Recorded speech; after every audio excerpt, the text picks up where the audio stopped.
नमस्कार, अकाउंटिंगमध्ये आपलं सर्वांचं स्वागत आहे. आणि आज आपण आहोत आकाशवाणी चौकामध्ये. या ठिकाणी आपण मागच्या बाजूला जे पाहतो ते गुरुदत्त मंदिर आहे आणि 1985 पासून याची स्थापना झालेली आहे.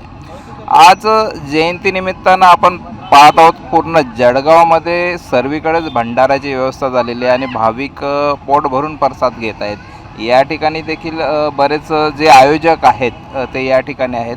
आपण त्यांना विचारूया, तुम्ही कधीपासून या ठिकाणी भंडारा जाहीर करतात? 1945 साली मंदिरची स्थापना झाली. झाली. हा, पहिले छोटं मंदिर होतं, नंतर मोठं केलं. बरं, आजचं काय नियोजन या ठिकाणी? आजचं भंडारा केलेला आहे, महाप्रसादचा कार्यक्रम. आपण कधीपासून येतात तिकडे? आधी 1985 सालापाशी जुनं मंदिर होतं. नंतर लहानचं आम्ही मोठं केलं.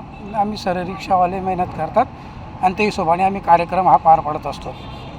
म्हणजे आजचा जो भंडारा आहे तो सर्व रिक्षावाल्यांनी मिळून केलेला आहे, असं का? हो, आम्ही सगळे रिक्षावाले मिळून सण आम्ही भंडारा करतात.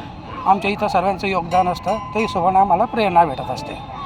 साधारण किती लोक येत असतील? साधारण तरी 5,000 लोक येतात आजच्या दिवशी भंडारा महाप्रसादाचा लाभ घ्यायला. सकाळी कितीपासून स्टार्ट केलं आपण? सकाळी आम्ही 11 वाजेपासून स्टार्ट होतो तर संपेपर्यंत. सकाळी आपली महाआरती असते, अगोदर आरती, मग महाआरती, मग त्याच्यानंतर भंडाराचं नियोजन चालू असतं. जोपर्यंत चालू आहे तोपर्यंत चालतो. साधारण किती वर्षापासून तुम्ही नियोजन करतात? आम्ही समजा मंदिरची जशी स्थापना आहे तेव्हापासून हे नियोजन चालू आहे आमचं. हां, आणि त्याच्यानंतर आम्हाला जे आमच्याकडे जे कार्य होतं आम्ही करत राहतो. काय भावना असते त्यामागची? भावना म्हणजे जे आता श्रद्धा आहे आमची आणि त्याच्यावर आपला विश्वास आहे, त्या हिशोबाने आम्ही एक पार पाडतो. सुकून मिळत आहे.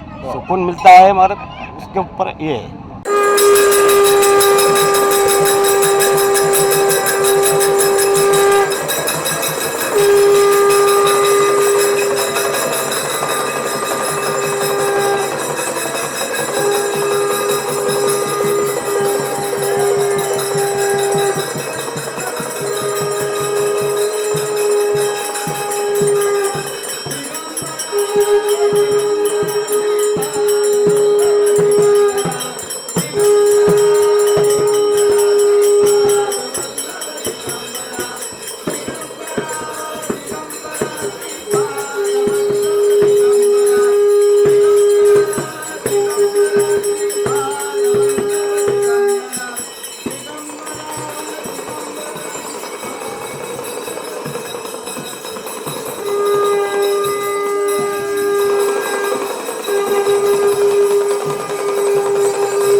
दिगंबरा दिगंबरा